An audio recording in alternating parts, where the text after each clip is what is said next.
Ranca yo ranca, gadirang minang. Upia mado, mantap banget.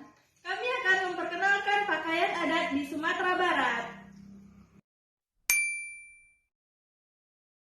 Pakaian adat Koto Gadang. Pakaian ini identik dengan kain segi empat yang dikenakan di kepala atau dikenal dengan sebutan tingkulok talakwang. Tingkulok talakwang merupakan pakaian dari wilayah Dare atau Luha. Pakaian ini biasa digunakan dalam acara pernikahan. Warna yang digunakan adalah biru dongker dengan taburan benang emas yang bermakna luasnya kekayaan alam Minangkabau. Pakaian adat anak daro biasanya digunakan oleh pengantin wanita dalam acara pernikahan. Unsur utama dalam pakaian adat anak daro adalah baju kurang sebagai atasan dan kode sebagai bawahan. Atribut lainnya berupa perhiasan seperti kalung. Yang membedakan dengan busana adat Koto Gadang ialah aksesoris kepala, yaitu menggunakan suntiang. Suntiang dianalogikan sebagai peranan perempuan dewasa yang telah berumah tangga di Minangkabau. Pakaian adat anak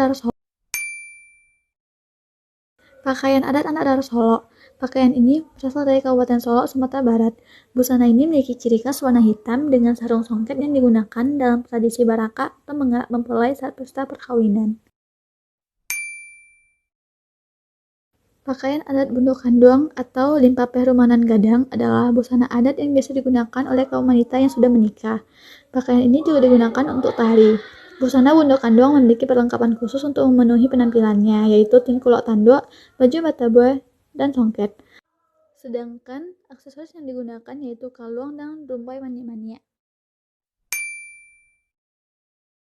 Terakhir, pakaian Bundo Kanduang tingkulok sapi udang.